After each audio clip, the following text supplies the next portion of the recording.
Hey guys, welcome back to another video. Today I'll be reading Matthew chapter 8 out of the ESV version of the Bible, so read along if you want. This first story is called Jesus Cleanses a Leper. When he came down from the mountain, great crowds followed him, and behold, a leper came to him and knelt before him, saying, Lord, if you will, you can make me clean. And Jesus stretched out his hand and touched him, saying, I will, be clean. And immediately the leprosy was cleansed. And Jesus said to him, See that you say nothing to anyone, but go, show yourself to the priests, and offer the gift that Moses commanded, for a proof to them. Okay, that one's a simple story. Just cleansing a leper. I don't know if Moses commanded, but I'll look into that later maybe. The next one is called The Faith of a Centurion. When he had entered Capernaum, a centurion came forward to him, appealing to him, Lord, my servant is lying paralyzed at home, suffering terribly. And he said to him, I will come and heal him. But the centurion replied, Lord, I am not worthy to have you come under my roof, but only say the word, and my servant will be healed. For I, too, am a man under authority, with soldiers under me. And I say to one, Go, and he goes, and another, Come, and he comes. And to my servant, Do this, and he does it. When Jesus heard this, he marveled and said to those who followed him, Truly, I tell you, with no one in Israel have I found such faith. I tell you, many will come from the east and west and recline at table with Abraham, Isaac, and Jacob in the kingdom of heaven, while the sons of the kingdom will be thrown into the outer darkness. In that place there will be weeping and gnashing of teeth. And to the centurion Jesus said, Go, let it be done for you as you have believed. And the servant was healed in that very moment. Okay, I guess the story is just kind of saying about the centurion, even though he has authority and tells people what to do and all that, I guess Jesus just says that, he knows his place and he knows what to do and what's important with Jesus. And then he decided to heal the servant. Next story is called Jesus Heals Many. And when Jesus entered Peter's home, he saw his mother-in-law lying sick with a fever. He touched her hand, and the fever left her, and she rose and began to serve him. That evening they brought to him many who were oppressed by demons, and he cast out the spirits with a word and healed all who were sick. This was to fulfill what was spoken by the prophet Isaiah. He took our illness and bore our diseases. Well, simply, the story is just Jesus healed many, and another fulfillment of a prophecy in the Old Testament. The cost of following Jesus. Now, when Jesus saw a crowd around him, he gave orders to go over to the other side. And a scribe came up and said to him, Teacher, I will follow you wherever you go. And Jesus said, Foxes have holes, and birds of the air have nests, but the Son of Man has nowhere to lie his head. Another of the disciples said to him, Lord, let me first go and bury my father. And Jesus said to him, Follow me and leave the dead to bury their own dead. I guess this is just kind of saying that it's hard to follow Jesus. There's in his first example there's nowhere for the Son of Man to lay his head.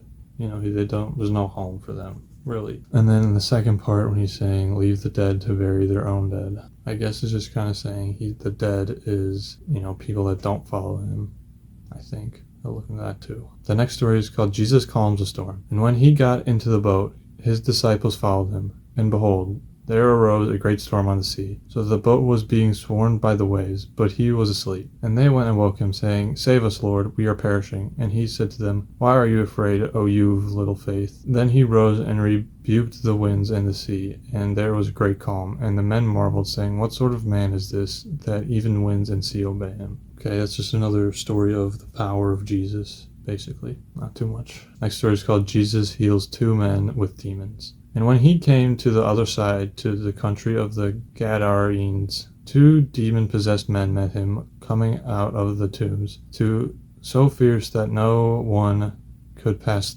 that way. And behold, they cried out, What have you to do with us, O Son of God? Have you come here to torment us before the time? Now a herd of many pigs was feeding at some distance from them. The demons begged him, saying, If you cast us out, send us away into the herd of pigs. And he said to them, Go. So they came out and went into the pigs, and behold, the whole herd rushed down the steep bank into the sea and drowned in the waters. The herdsmen fled, and going into the city they told everything, especially what had happened to the demon-possessed men. And behold, all the city came out to meet Jesus, and when they saw him, they begged him to leave their region. Alright, so that story is kind of interesting, just saying he cast out demons, but in turn he messed up with their the pigs that they were harvesting or farming or whatever. So people became scared of him. Just interesting side, because I think that's very much just a misinterpretation of Jesus. But that finishes out chapter 8. So it's very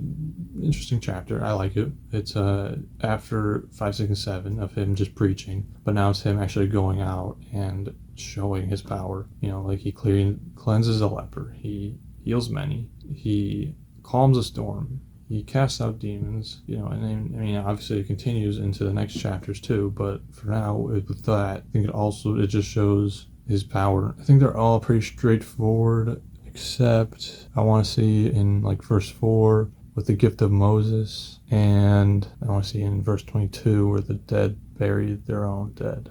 And maybe the faith of the centurion story. So I'll be back.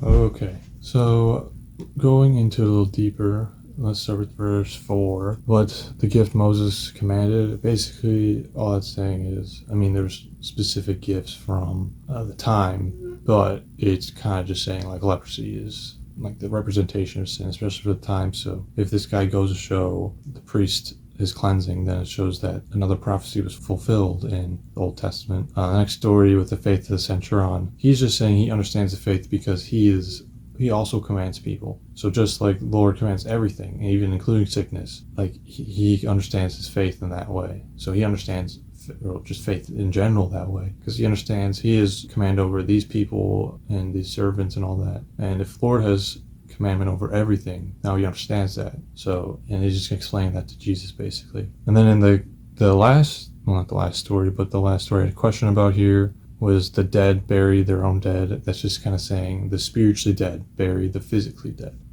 No human connection is going to trump that of Jesus's connection. And that's kind of the point. Of course you're going to love people, but Jesus's path is way more important than the path of physical embodiment that is your Father. That's about it. It's just kind of talking about Jesus's acts, which is good. It looks like chapter 9 also talks about that too, so something to look forward to. But yeah, thanks for joining me, and I will see you tomorrow.